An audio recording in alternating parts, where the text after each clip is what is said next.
আজ থেকে 100-200 বছর পর যখন গাজা বা ফিলিস্তিনের ইতিহাস লেখা হবে, যখন এই অভিশপ্ত হায়নাদের এই নির্মমতার চিত্র ইতিহাসের পাতায় তুলে ধরা হবে, তখন আপনি আমিও কাঠগড়ার আসামি থাকব।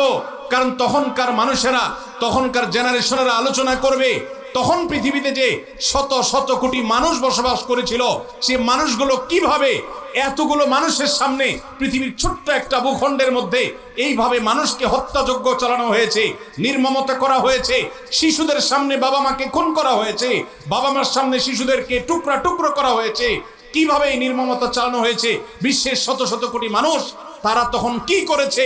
আগামী 100-200 বছর পরে যখন ফিলিস্তিন এবং গাজার ইতিহাস লেখা হবে, আসামির কাঠগড়ায় আমরা সবাইকে দাঁড়াতে হবে। আমরা বড় বেশি কঠিন, বেদনাদায়ক, অত্যন্ত ব্যথাতুর সময় আমরা পার করছি মুসলমানরা। একদিকে মানব ইতিহাসের সবচেয়ে বর্বরচিত হত্যাযজ্ঞ, গণহত্যা চলছে দিন দুপুরে বিশ্বের শত শত কোটি মানুষের সামনে ফিলিস্তিনের গাজায়। আজ সেখানে মানবতা এমনভাবে ভুলুণ্ঠিত হচ্ছে, ঝড় তুফানে আমরা গাছের পাতা উড়ে যেতে দেখি, সেখানে বোমার আঘাতে মানুষের দেহ আকাশে উড়ে যেতে আমরা দেখেছি। প্রিয় ভাইরা, আজকের বিশ্বকে বলা হয় সভ্য পৃথিবী, আজকের পৃথিবীকে বলা হয় নাকি মানবিক পৃথিবী। আজকের পৃথিবীর সভ্যতা এবং মানবিকতার ধ্বজাধারে ধারণকারী যারা, তাদের মুখোশ, তাদের আসল রূপ, তাদের আসল চেহারা, চরিত্র আজ দিনের আলোর মতো পরিষ্কার হয়ে গেছে। গাজায় প্রতিনিয়ত শিশু হত্যা চলছে, ফিলিস্তিনের ভিডিওগুলো দেখবার মতো অবস্থা নাই। একটু আগে একটা ভিডিও দেখছিলাম, আল্লাহ তাআলা আমাকেও একটা বাচ্চা দিয়েছেন 8-10 বছরের। 8-10 বছরের একটা ছেলে 5-6 বছরের একটা ছেলেকে, ছোট ভাইকে বড় ভাই সান্ত্বনা দিচ্ছে, মাথার উপরে হাত বুলাচ্ছে।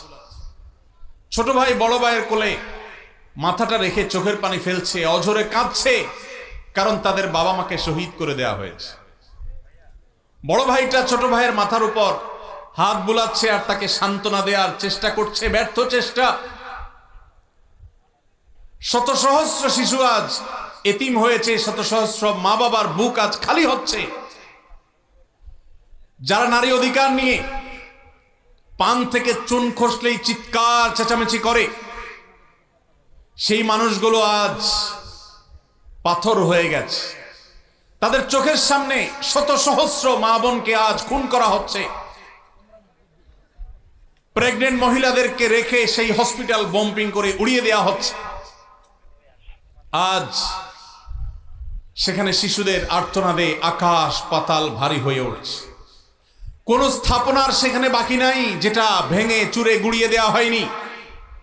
উপর থেকে ড্রোন শট নেওয়ার ছবি দেখলে ভাবতে কষ্ট হয়, বিশ্বাস করতে কষ্ট হয়।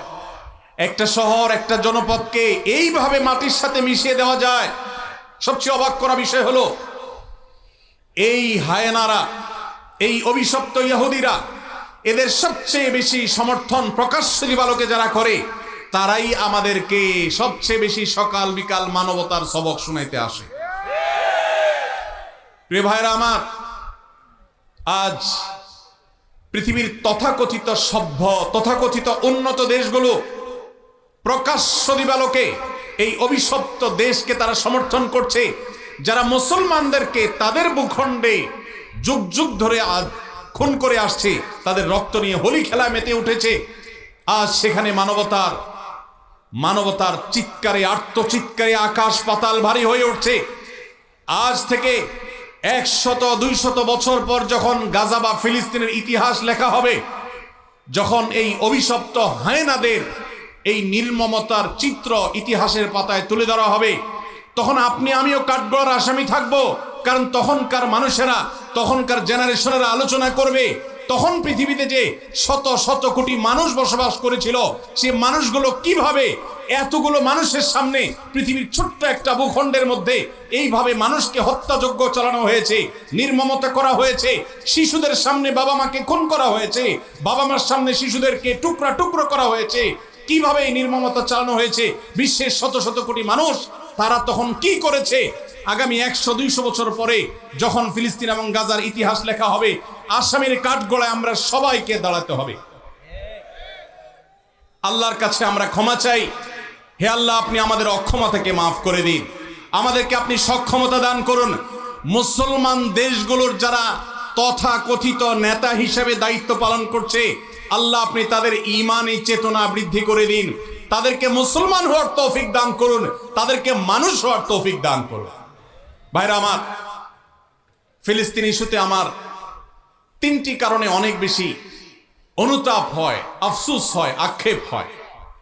প্রথমত, সারা বিশ্বের মুসলমান দেশগুলো তো বটেই, অনেক অমুসলিম দেশেও হাজার হাজার লক্ষ লক্ষ মানুষ নির্যাতিত ফিলিস্তিনিদের সমর্থনে তারা রাস্তায় বের হয়েছে, প্রতিবাদ করেছে, তাদের কষ্ট লাগার কথা তারা প্রকাশ করেছে।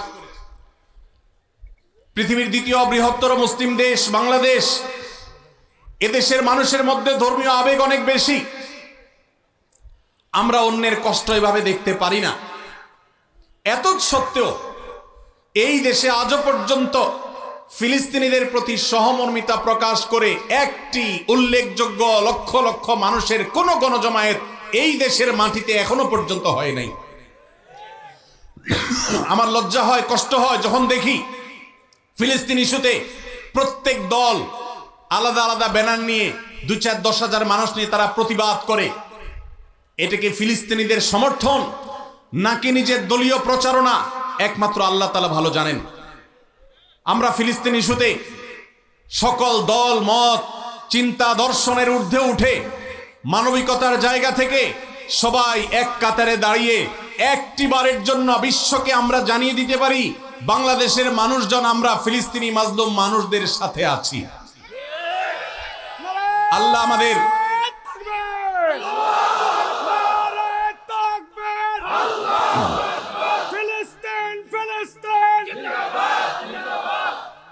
আল্লাহ রাব্বুল আলামিন আমাদের মুসলিম নেতৃবৃন্দকে সেই সুবোধ দান করুন, তারা যেন এদেশের সকল মতের, সকল চিন্তার, সকল পথের, সকল আদর্শের, সকল দলের মানুষদেরকে, এমনকি আমাদের যে সমস্ত অমুসলিম ভাইয়েরা আছেন তাদেরকেও এই মানবিক ইস্যুতে এক কাতারে দাঁড় করিয়ে লক্ষ লক্ষ বাংলাদেশের মানুষ ফিলিস্তিনি পতাকা হাতে নিয়ে তারা ফিলিস্তিনের প্রতি সহমর্মিতা প্রকাশ করবে, জানাবে।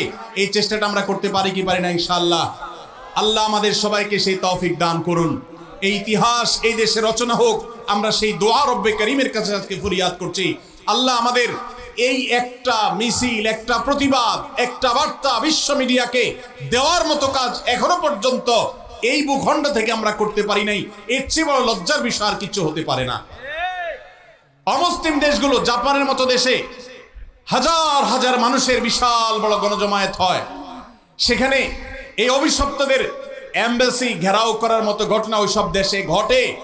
দুর্ভাগ্যজনক বাস্তবতা, আমাদের দেশে যার যার মতো আমরা কথা বলি, আমরা মিছিল করি, ব্যানার নিয়ে দাঁড়াই, প্রতিবাদ করি, মানববন্ধন করি, কিন্তু সবাই ঐক্যবদ্ধভাবে বিশ্বকে জানাবার মতো একটা ঐতিহাসিক সমাবেশ, ঐতিহাসিক গণজমায়েত আমরা আজও করতে পারি নাই। ইনশাআল্লাহ অচিরেই সেটা হবে। আল্লাহ আমাদেরকে সেই তৌফিক দান করুন। দ্বিতীয় আমার আফসোসের কারণ ফিলিস্তিন ইস্যুতে, আপনারা জানেন অন্য অমুসলিম দেশগুলোতে পর্যন্ত, খোদ আমেরিকাতে পর্যন্ত ইহুদিদের বিভিন্ন প্রোডাক্টগুলোকে অত্যন্ত কার্যকরভাবে বয়কট করা হয়েছে। আমাদের এই দেশে প্রত্যেকটা দোকানে দোকানে, প্রতিটা দোকানে দোকানে আপনি পাবেন ইহুদি পণ্যে পরিপূর্ণ ভরপুর সয়লাব। আমরা অনেকে আছি যারা ফিলিস্তিনি বাচ্চাদের ভিডিও দেখে চোখের পানি ফেলি, কিন্তু আমাদের ওয়াশরুমে গেলে হ্যান্ড ওয়াশটা দেখা যায় ইহুদিদের। আমাদের ওয়াশরুমে গেলে দেখা যায় সাবানটা কেনা হয়েছে যে যে সাবানটা আমি টাকা দিয়ে কিনে এনেছি আমার পকেট থেকে, সেটা ইহুদিদের তৈরি করা। আমি যে সফট ড্রিঙ্কসটা গিলছি ডক ডক করে, সেটা ইহুদিদের তৈরি।